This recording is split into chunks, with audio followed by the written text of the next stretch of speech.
consumer behavior. Today we're going to have a very interesting discussion about what motivates consumers to behave in a particular way. So it's important for us to understand the motivation behind the behavior and also appreciate that as marketers that we could influence that behavior. So beyond sort of interesting and theoretical, because it is, consumer behavior is quite interesting, one of the key takeaways for us is how do we apply that information? How do we apply that insight? So understanding these concepts is useful only to the extent that we're able to implement them. So information is only potential power. It's only power if put to use. So that's what we're going to talk a lot about today is how do we take some of these theoretical concepts and make them relevant to us and executives and marketers and business people. So we're going to keep going back to, well, what's the application? So we're going to start by talking about segmentation. Because granted that there are certain behaviors that consumers exhibit, what's important is that we group those consumers together in some way. What we're looking for is similarity in the behaviors. We're looking for segments in the market that are large, that are reachable, and that have consumers that have similar needs and wants, and are going to respond to the marketing mix in a similar way. What's the marketing mix? The marketing mix is the 4 P's: price, place, promotion, product. So we need to understand the consumer behavior as it relates to the marketing mix. Questions? So what we're going to do is we're going to segment the markets. So whether the market is for beverages or the market is for, let's say, mobile devices like phones, for example, wireless communication. So, for example, we need to understand why would somebody purchase this product. So there's a variety of different ways that we could segment the market. That's what's discussed in chapter 1 is how do we segment the market? How do we group together consumers? Because remember, we're looking for similarities. We're trying to find homogeneous groups of consumers, which means that they have similar needs. That's what we're trying to identify. So one of the ways that we could group consumers is by segmenting the market. Remember, segmentation is we're going to aggregate or we're going to group together consumers that have similar needs and wants. One of the ways that we could do that is what's called behavioral segmentation. A type of behavioral segmentation that's discussed in chapter 1 has to do with the usage rate. So how frequently do the customers use the product or service? And what we do is we assign a level of intensity. So when we talk about the usage rate, which is a type of behavioral segmentation, we're going to look at, for example, light users, moderate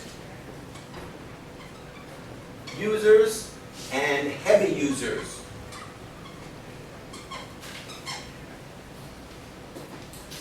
So when we use those terms, we're talking about the usage rate. Why would we care about that? Why is it important to understand the usage rate? What do you think?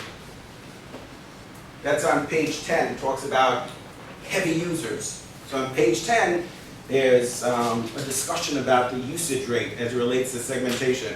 Why do we care? Why do we need to know? Like, remember I said, well, it's kind of interesting, right, Carol? We say, well, there's some consumers that are light users, there's some that are moderate, and there's some that are heavy. So what does that mean? So for example, let's say our product is orange juice. So we need to understand, does the consumer purchase orange juice, let's say a half a gallon of orange juice, once a week, twice a week, 3 times per week, 4 times per week, 5 times per week? That's an example of consumer behavior. So you might say, well, what is consumer behavior? Coach, what is this all about? Well, that's an example.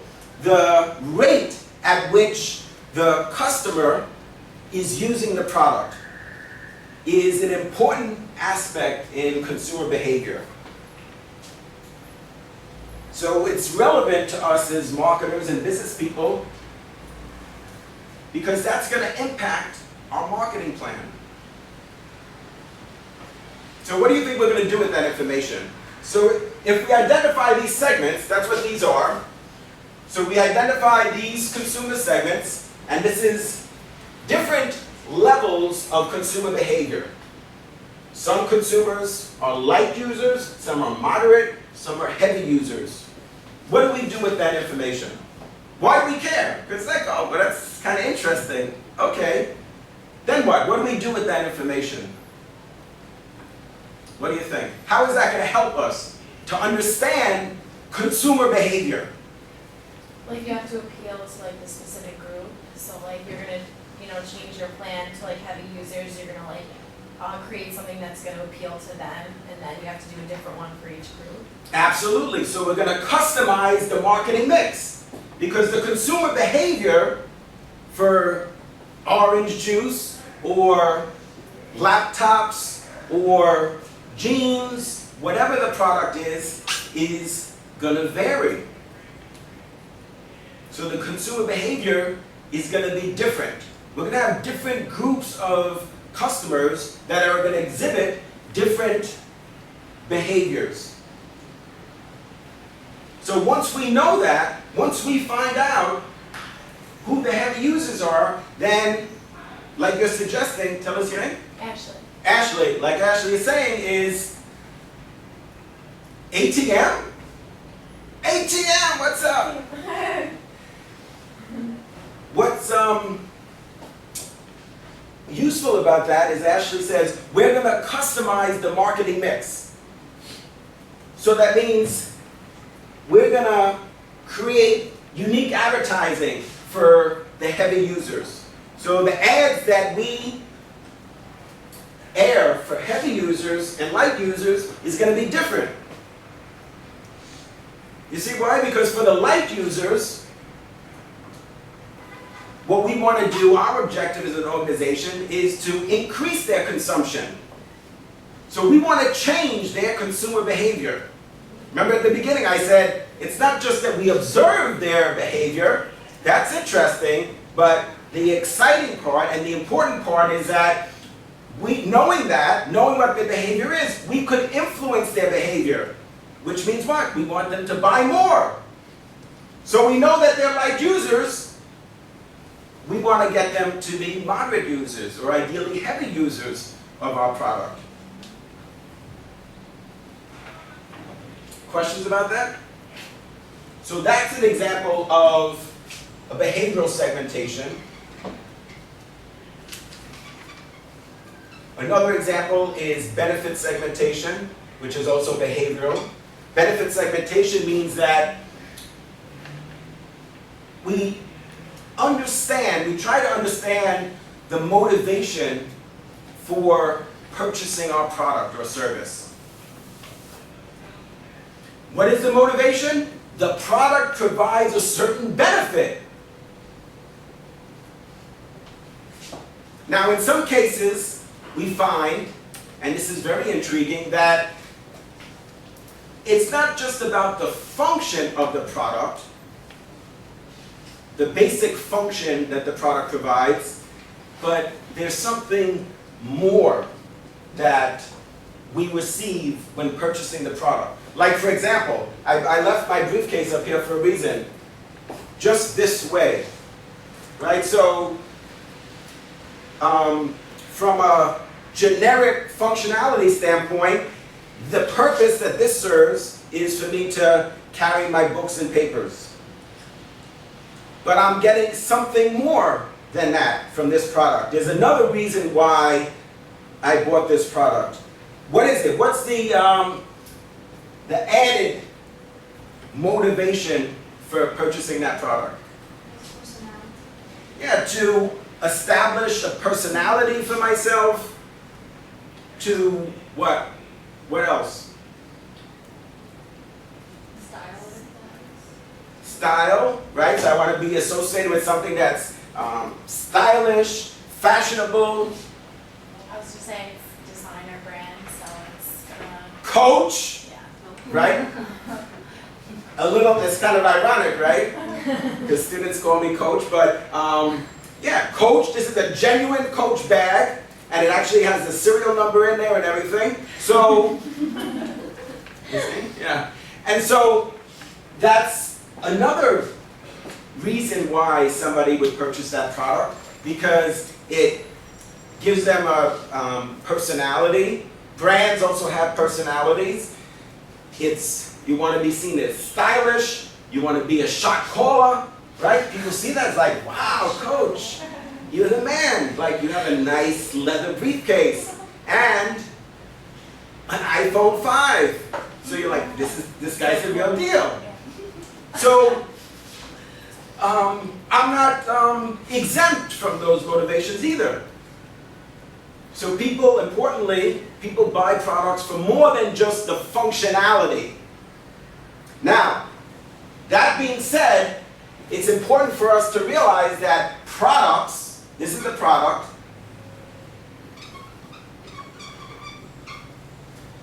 a product is wrapped in a brand. So all products have the same functionality, whether it's Coach or Louis Vuitton or Chanel or whatever the brand of briefcase is. They all have the same functionality, the same generic functionality. But the identity, like you suggested, the personality of those brands, the level of prestige associated with those brands varies. So importantly, the brand is what distinguishes one product from another. And that helps us identify our role. So the reason why we purchase certain products is because it helps define our role, helps define who we are.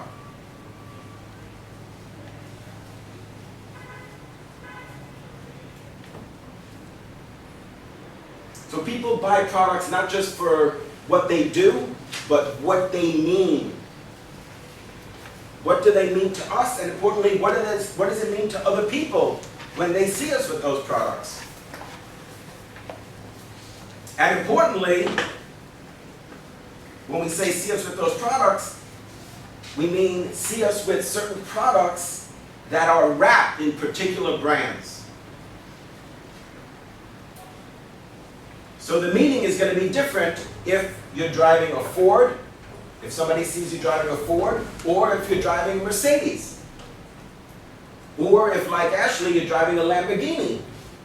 It's gonna, right? It's gonna define who you are. So again, when we think about consumer behavior, it's important to remember that it's not just about the function of the product.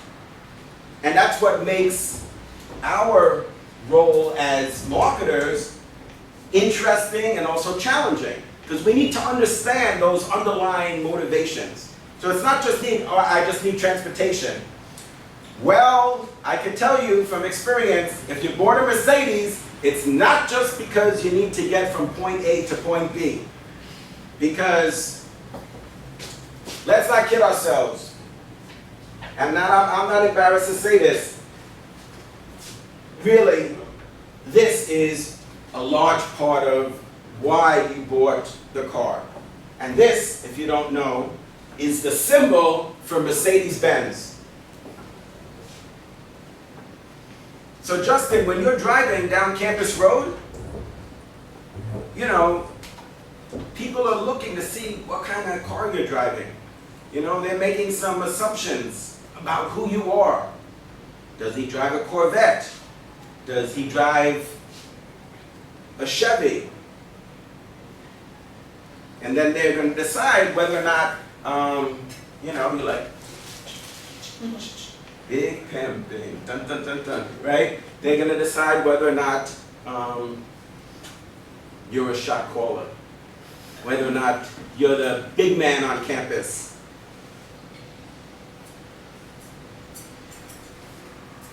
There's some other ways that we could segment the market. Psychographic segmentation has to do with lifestyles. So psychographics looks at consumer behavior as it relates to a particular lifestyle, a consumer's hobbies, interests, opinions, attitudes. So again, we're looking for groups of consumers that are similar, that have similar needs and wants, and are going to respond to the marketing mix in a similar way, and have similar behaviors. So maybe, for example, they shop at the same stores. So let's say they shop at department stores. So you may not really think about this often, but some people only shop at department stores. They only shop at Macy's, Bloomingdale's, Saks, Nordstrom's. That's an important part of consumer behavior. We need to understand that. Where do people buy our product? Or maybe they shop online. Some people do all their shopping online. Now that's not everybody. So we need to understand that there's some people that shop online, there's some people that don't shop online. And those people that don't shop online could shop at department stores, they could shop at grocery stores, convenience stores, drug stores. And that means that our product needs to be, if appropriate, at those locations.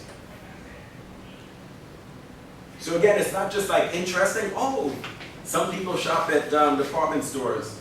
Well, yes, they do. And so then it comes back to us and say, and we're facing the challenge of, well, what do we do with that information? So that's interesting. Well, then our marketing plan needs to be adjusted accordingly. So that's a type of segmentation. And there's also demographic segmentation. So there's a variety of demographics.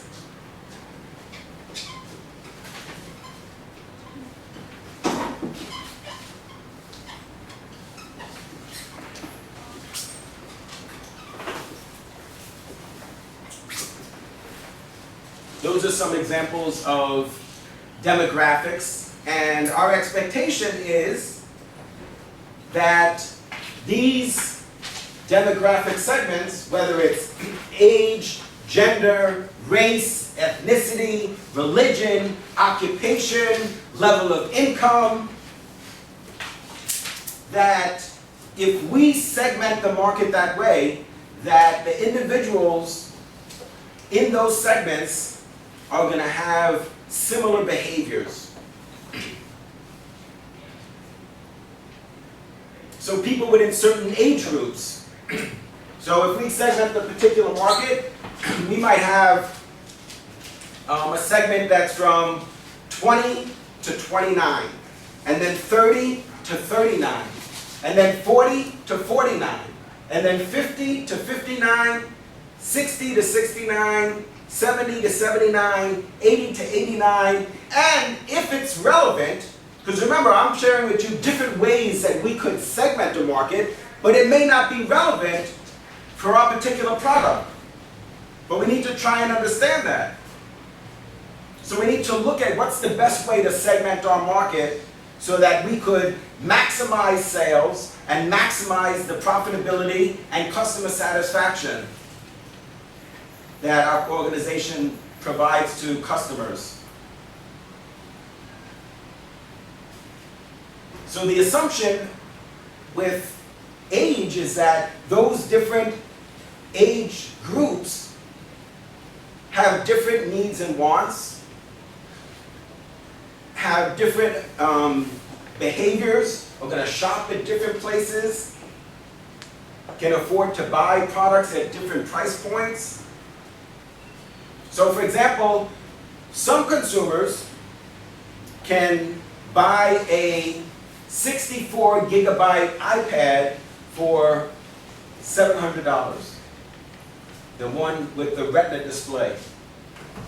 Some can buy a 32 gigabyte iPad with Retina display, that's $599. And some will buy one for $499, which is the 16 gigabyte. And there's also one for $399.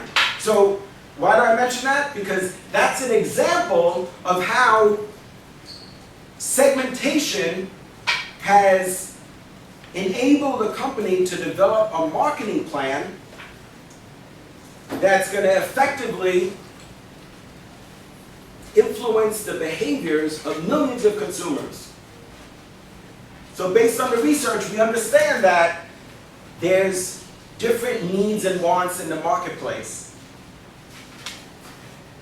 And so what they've done is they developed a product at different price points to meet those needs. So some need more storage capacity. So they'll have a 64 gigabyte iPad. Some need less. Some might need more, but only could afford an iPad that's $399 as opposed to $699. Questions? So that's an example of where a company segmented a market and then use that information to implement and launch a product successfully in the marketplace because they understand consumer behavior. They group together segments. They group together segments that contain consumers that have similar behavior.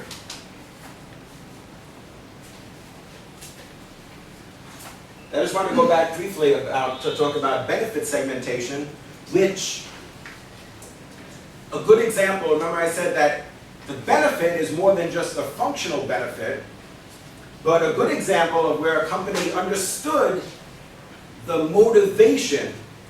Why do customers purchase? So for example, why do customers purchase toothpaste?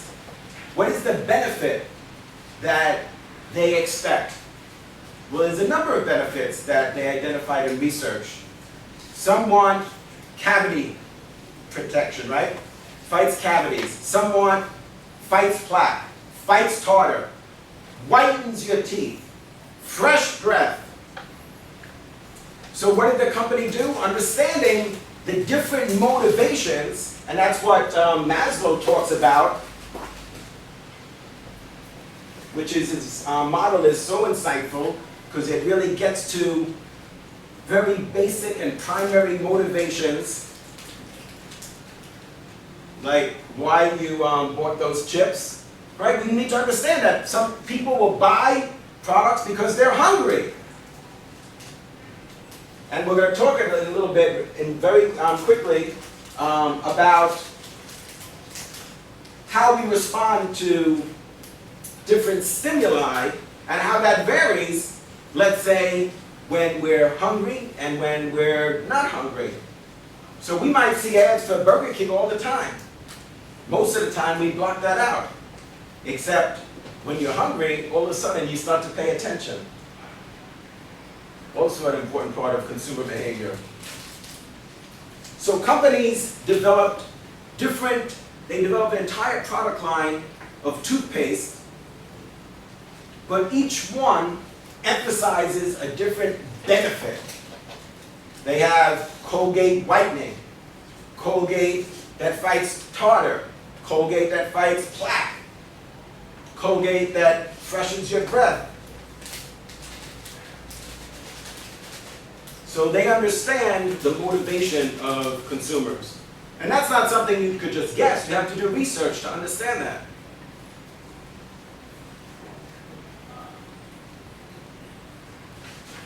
So ideally, we're going to build relationships with brands. That's what we're trying to achieve. That's what companies want to do, is build the relationship between the consumer and their brand. And in some cases, companies have done that very successfully. Most companies have not. To have that very high level of engagement and interaction. A good example of a company that's done that, that's developed that relationship with its consumers, is who? Who would you say is a good company? Yeah, Apple is certainly a great example of that. Why? Why would you say that? What is it that, what is the evidence? Why is it that, which one? Loyalty?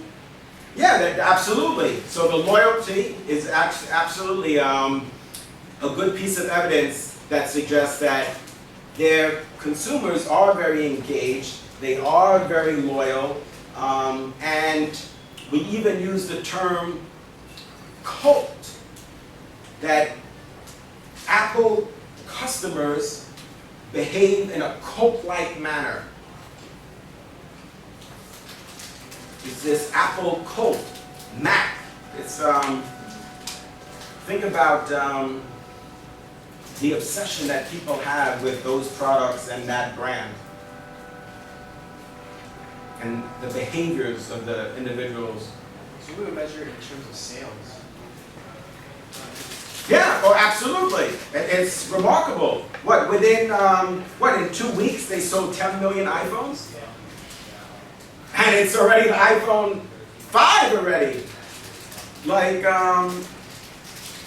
it's not like in terms of the, it's not just the introduction, but at the introduction stage of the iPhone. This is like, what, year 5 now. And they're still, every 10 months they come out with a new model, and millions of people are buying it. So there is definitely a cult following. There's, you could even describe it as a type of addiction as well. All right, so let's talk a little bit now about perception.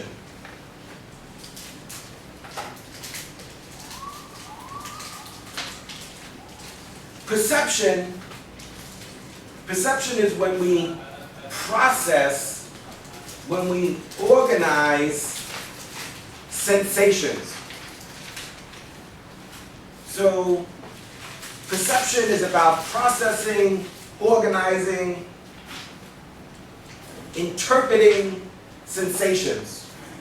What's an example of a sensation? Smelling. Yeah, so absolutely. So you're exposed to scent, you're exposed to light, you're exposed to sound, you're exposed to color. All of those are sensations.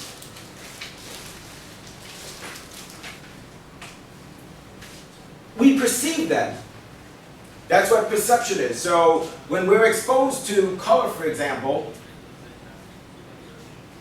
and we process that, our mind processes that, that's known as perception. And why do we care about that? Well, certainly one example is because we're going to develop a logo for our brand.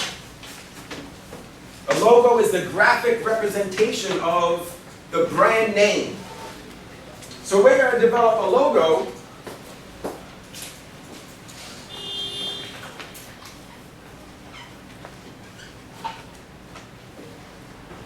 and a symbol So from a branding standpoint, you're not required strategically to have a symbol, but we want to have a logo that's memorable, that's adaptable, transferable, and protectable.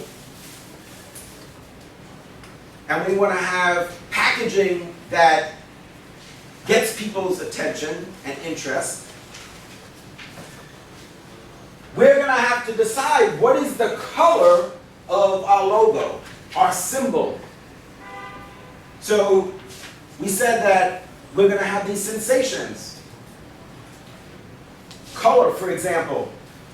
A company very often can be known for a particular color. That's known as trade dress. So the trade dress of a company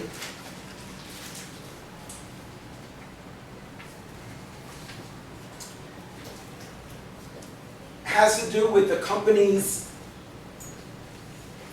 association with a particular color and its packaging. So you see why when we talk about consumer behavior and we're talking about stimulus generalization and sensations and perception, well, that's interesting, right? We said there's a lot of things that are interesting, but why would we care? Well, we would care because we have to develop an identity for our brand. We're going to develop a logo for our business, for our products. And remember we said that the brand is what's wrapped around the product. So we want to use a color that's going to get people's attention and that's not going to fade over time. Right? So stimulus generalization talks about the fact that, well, when you're exposed to the stimulus over and over again, we become familiar with it. I was gonna say, like, Tiffany's is so, like, known by its blue box and Absolutely. people are obsessed with, like, Right, that Tiffany's. bluish turquoise color is very strongly associated with their brand name. What about Kodak? What color is strongly associated with the Kodak brand? Yellow. Yellow is an important part of their trade dress. What about Coke? Red.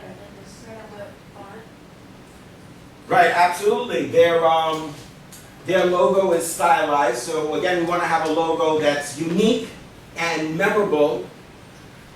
And this is the foundation.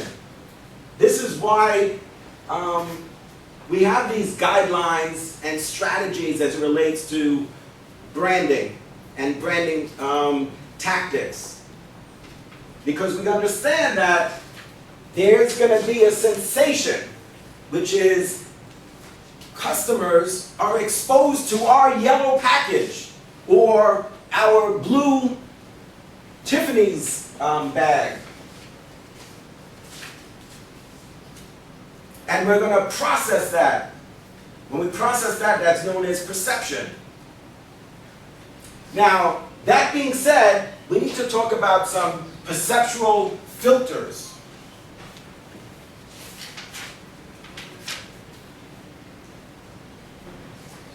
The first one is perceptual vigilance, which is what I suggested before.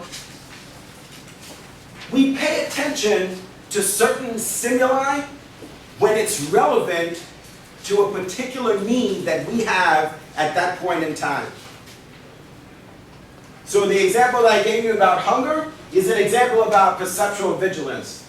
You could see ads, right? You could see commercials, you could see print ads, you could see billboards of Burger King, Taco Bell, Pizza Hut, Applebee's, and most of the time, perceptual vigilance is occurring. Perceptual vigilance, remember in chapter 2, is a filter. It's a perceptual filter. So perceptual vigilance means we only pay attention to certain stimuli, like those billboards. So stimuli is sort of like theoretical, but what would be an example of a stimuli is a billboard or a TV commercial. Those are stimuli. They have sound, they have color. But that doesn't mean just because we're exposed that perception is going to occur. Ah, interesting, right? Just because we're exposed doesn't mean that perception is going to occur, that we're going to process the messaging in the commercial, that we're going to learn the message, right? In chapter 3 we talk about learning, that we're going to learn the message that Tiffany's is a high-end retailer, and that we're going to remember it. That's why we spend so much time in constantly developing new commercials, new billboards. Because we realize that we're going to be exposed to the stimuli, but it doesn't mean that that perception is going to occur. Questions about perceptual vigilance? So only when you're hungry, or only when you're looking to buy a laptop, or looking to buy a car. So if you don't need a car, you see car ads all the time. We don't pay attention. We block them out. That's perceptual vigilance. But all of a sudden, you decide that you're going to buy a car. Now you're noticing commercials for cars all the time. And you're noticing all the billboards. Perceptual defense is a little bit different. It's not that we're not, that we block it out because we don't have a need, because we're not hungry, or because we're not in the market for a car or a laptop. But we see what we want to see. So in other words, let's say, for example, we smoke. Let's say we're smokers, and there's a billboard that we pass all the time, and it says, smoking causes cancer. Now, if you're a heavy smoker, and you are exposed to that stimuli, that billboard, very often what's going to happen is perceptual defense, which means we see what we want to see. We're going to block that out because we don't want to hear that. Like they said, I'm not trying to hear that. You smoke 3 packs a day, the last thing that you want to do is see a billboard that says, smoking kills. So we have to think about, who is that billboard for? Is it for smokers or is it for non-smokers? Because very often, perceptual defense is going to occur. You're not going to want to process, you're not going to want to perceive things that you view as unfavorable, or that's critical of your self. Right? In chapter 5, we talk about self and how we develop our self-esteem.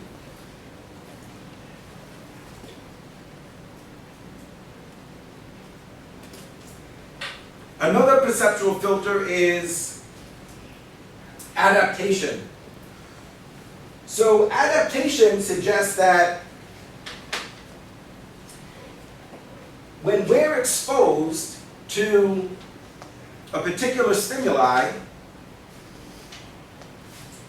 on an ongoing basis, after a while, perception is no longer going to happen. So what does that mean? Basically, we're going to stop paying attention. So we see that billboard again and again. Maybe we pass it on the way to the college. And at first we notice it. And we notice it again and again. And then after a while, adaptation is occurring. In advertising, we refer to that as wear out. Ads wear out. The ads get tired. That's why you see companies keep creating new commercials for their products. Because they realize that after you see the commercial a few times, if you're able to break through the clutter,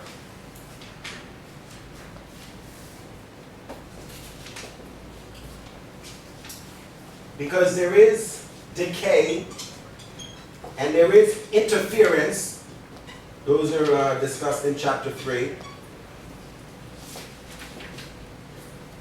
Interference, in chapter 3, we talk about interference as it relates to advertising. We're talking about clutter. What is this interference or clutter? What's clutter? It's like too much on an advertisement, like confuses the consumer. Yeah, sensory overload. So there's all this stimuli. We have sensory overload. We can't perceive all of that. And that's in part why we have perceptual vigilance and perceptual defense and we have adaptation, because we are experiencing sensory overload. So think about a particular commercial. Let's say you're watching TV. A commercial comes on. 30 seconds later, another commercial. 15 seconds later, another commercial, and then another commercial, and then another commercial. Well then, how could you possibly, especially since the length of time that it takes to process the message is much longer than 15 seconds. Most commercials are 15 seconds. Some are 30 seconds. Some are 60 seconds. Some are 60 minutes. Infomercials. So we need to be aware of that there is this interference, that there is this clutter. We need to break through the clutter. We need to have stimuli that's going to have what we call in advertising stopping power. We need to be able to get people's attention and have them learn the messaging and also remember the messaging. Because if we see a particular commercial or we see a particular print ad, remember we said exposure is not enough. There's got to be perception. People have got to process the messaging, they got to learn the messaging, and they have to remember it. So if you see a particular commercial or an ad, and you remember, for example, that it's about, let's say, a car. So you remember that you saw a commercial about a car. And you remember that they had a catchy jingle. Maybe it was a popular song. But you don't remember the name of the brand. That's a huge problem for us as marketers. We have to be able to reach a point where our target audience is going to remember the message and also the brand. That's critical. That's why you see in the commercials, you'll see that they more than once will show the logo in the commercial and even the packaging. All of those are stimuli. And at some point there's going to be that stimulus generalization where we're familiar with the stimuli. Adaptation can occur for a number of reasons. For example, we talked about the fact that the exposure is too frequent. It means you see the billboard all the time, and then you stop paying attention. So remember, adaptation means that we stop paying attention to the stimuli. It could be that the color that's used is of a low intensity. So instead of using bright colors, let's say the ad uses colors that are more gray. That may not be enough to break through the clutter. That may not be enough to create stopping power. Or the amount of time necessary to process the message is too short. Or there's not enough novelty. Think about the way that the stimulus is presented. So for example, we're sort of quite familiar with seeing bus shelters that have posters. That's very common. But what about if you were on a train and normally, you look out the window on the train, I don't know what we expect to see there, but usually you don't see anything, except it's dark and it's quite dirty usually. But what if you looked out there and then you saw an ad or a series of ads for an iMac or an iPad or an iPhone? That would help overcome adaptation. So novelty is an important factor. So that's the continual challenge, is how do we reach our target audience in a way that's novel, that's unique, that's going to get people's attention so we don't reach a point of adaptation. Or before we do, we change our advertising approach. We change the execution. And that's why you'll see very often that the billboards change on a regular basis. Even if it's for the same brand, you'll notice that they change the image. They'll change the headline. But you'll always see the logo. Because ultimately what we want people to do is not to purchase function, just the functional benefit, because they could buy any phone. They could buy any tablet. They could buy any laptop. They could buy any desktop. We want them to buy our brand of phone, MP3 player, desktop, laptop.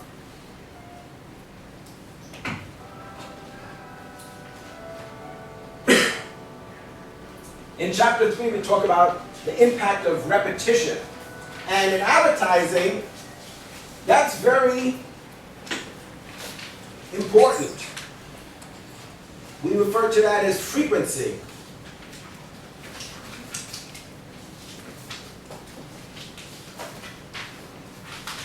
So remember, we said we're trying to understand what motivates consumers to purchase, and then how we could influence their behavior. So certainly one significant way that we could influence consumer behavior is through advertising. So as advertisers, as marketers, it's extremely important to understand this idea of learning and memory. Because if we're going to learn a message, there needs to be repetition. There needs to be a high level of frequency.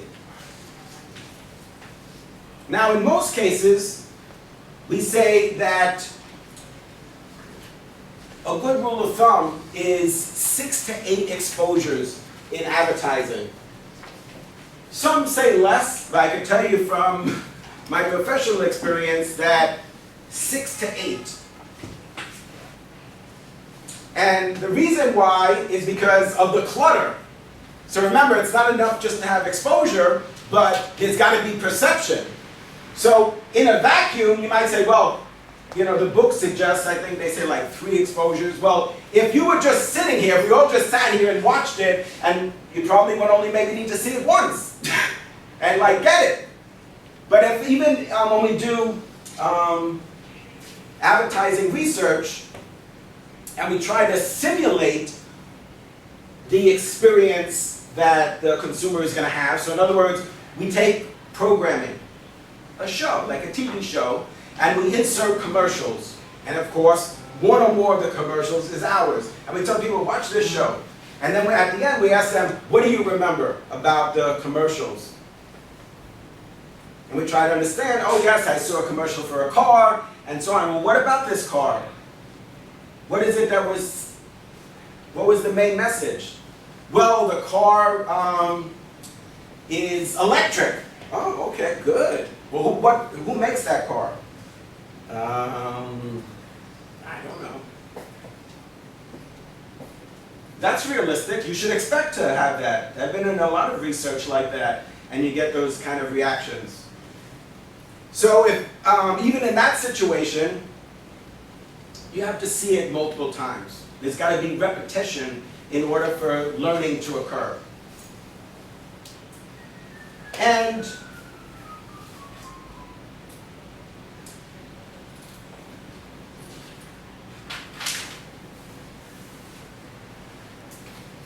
memory is about acquiring and storing information. So it's important for us to understand that there's going to be times when we might need to recall. So in terms of memory, there's going to be times when we need to remember the brand name. See, so we're trying to talk about the practical applications. So yes, there's going to be repetition as part of learning, and the repetition ideally is going to result in us storing the information in our memory. And why do we care about that? Because there's going to be times when we're going to go into Applebee's and they're going to say, Lisette, what would you like to drink? And you're going to say, soda. And they're going to say, what kind of soda? You're going to have to retrieve from your memory the brand name. That's called recall. Brand recall is when we have to retrieve the brand name from our memory.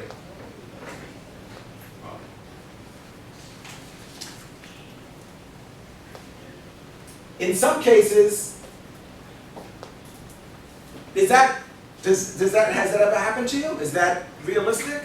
Right? They're not holding up flashcards and saying, would you like a Pepsi? Would you like a Sprite? Would you like... They're not going to show you the different brands. We have to remember. Coors, Budweiser. You have to remember the brand name. In other cases, it's about recognition. Recognizing the logo and symbol at the point of purchase.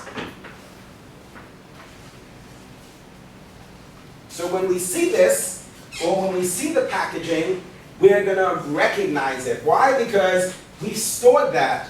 We've learned that information, and we've stored it in our memory. Well, we store things in our memory because at some point, we're going to want to retrieve it.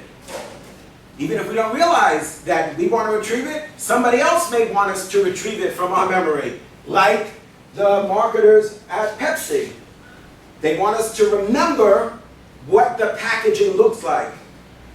They want us to remember what the logo and symbol looks like, and they want us to be able to remember the brand name and be able to retrieve it from our memory. There's two types of awareness, right? This is brand awareness. Brand awareness includes recognition and recall, and sometimes that's aided, and sometimes that's unaided. So aided recall, for example, would be when they say, what would you like to drink? Pepsi, Coke, Mountain Dew? That's an example of aided recall. Or, for example, in the menu, it might list Coke, Sprite, etc. That's an example of aided. Boy, you're prompted. You're prompted by, in this case, the menu.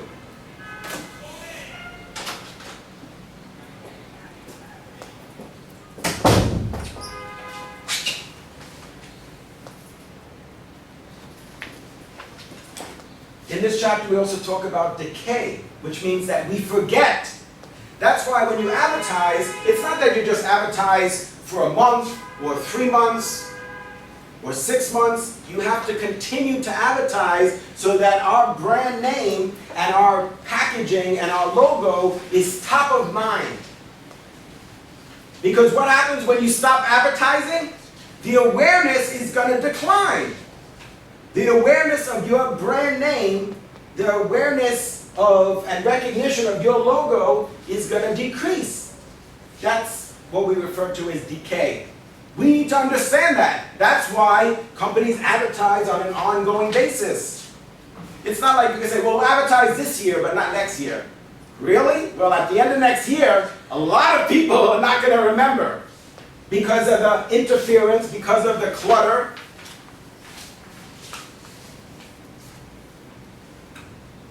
There's different levels of motivation.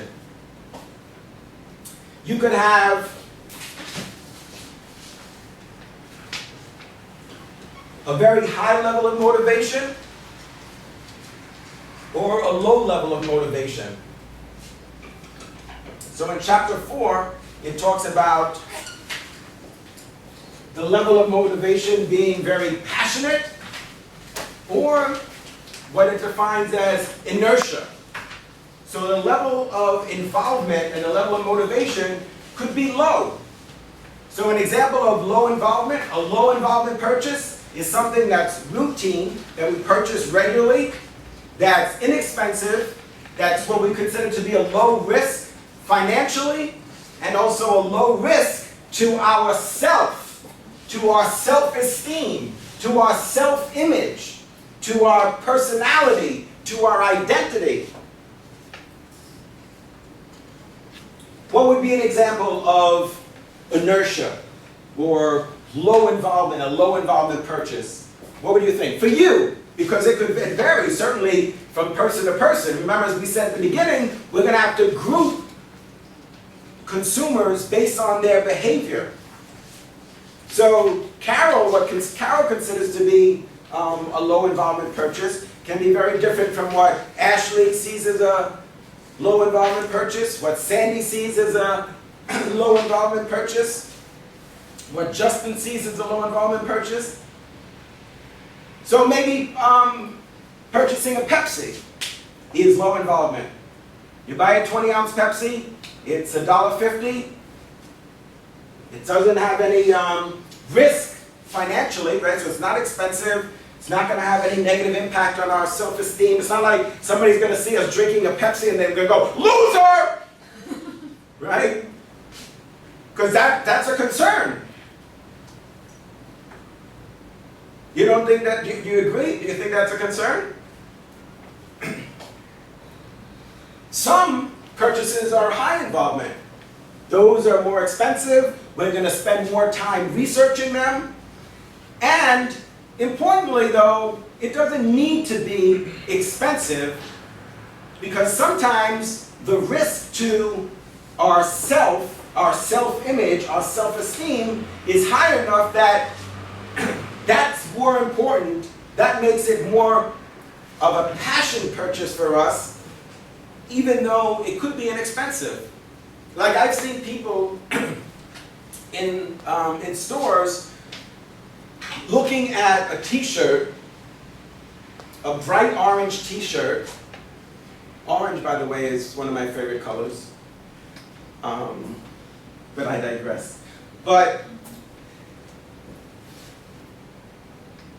the shirt is like literally $5.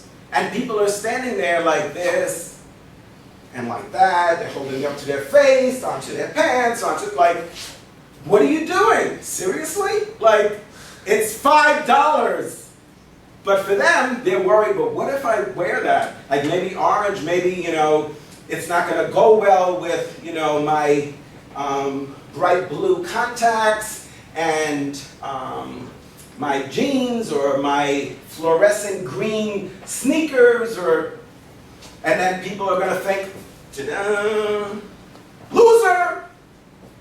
So it could be a high involvement purchase, even if it's inexpensive. Although generally, when we think about passion purchases and that high level of motivation and engagement and involvement, it's usually for a product that's expensive. And we're concerned that we might make a mistake and we'll have buyer's remorse. Post-cognitive dissonance is another term that's used for buyer's remorse, which means that you get home and you say, why did I buy this? Why did I spend so much? Did I do the right thing? Are the students going to think that I'm cool? Is it going to work? Am I going to be able to download from Netflix? Am I going to be able to check my email? Am I going to be able to access YouTube? That's buyer's remorse, when you start to double guess yourself. So you go to Best Buy, you purchase a 1080p, high definition, smart, flat panel, LED, 40-inch Samsung monitor, and then get home and be like, did I do the right thing? Right? Maybe I should have gotten LCD. Maybe I should have gotten plasma. Maybe I should have bought Sony instead. Remember at the beginning we talked about role theory in chapter 1. Defines who we are. Maybe I should have purchased a Sony branded monitor instead. Because maybe there's more prestige associated with that. Remember we said that it's not just about the function, it's not just about being able to watch TV, about watching The Bachelorette, or Dancing with the Stars, or How I Met Your Mother. Is that a show? Really? So, things that we need to consider. Self-esteem is going to be one of those benefits that's beyond functional. So it's not just about functional benefits, it's about how it defines us. How people are going to view us. What impact it has on our self-esteem. Does it create a high level of self-esteem for us? Does it make us feel good about ourselves? Does it satisfy a basic need for safety or love or belonging? Right? All those people in that segment that we've identified, what's so compelling is that we believe that they have this belonging, that they have these similar needs and wants and are going to behave in a similar way.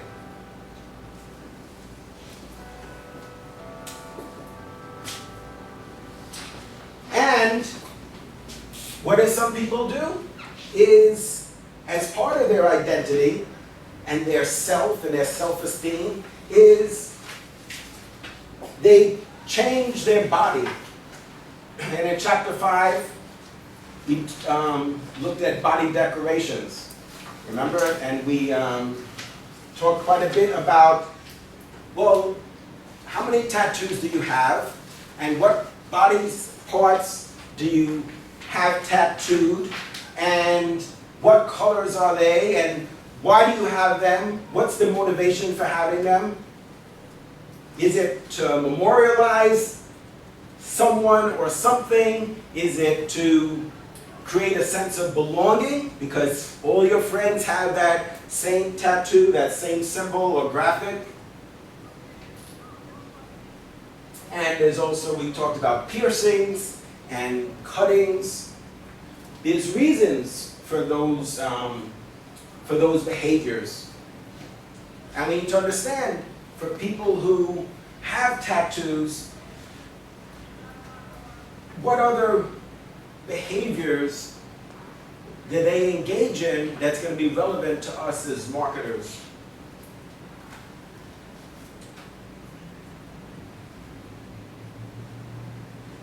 So do you think it's true to say, you are what you buy? There's a lot of people who think that, and that influences their behavior. That it says something about who they are, and in particular, the brand that they purchase. The brand is a big part of that. So it's not just about the functional component, it's beyond that. Questions?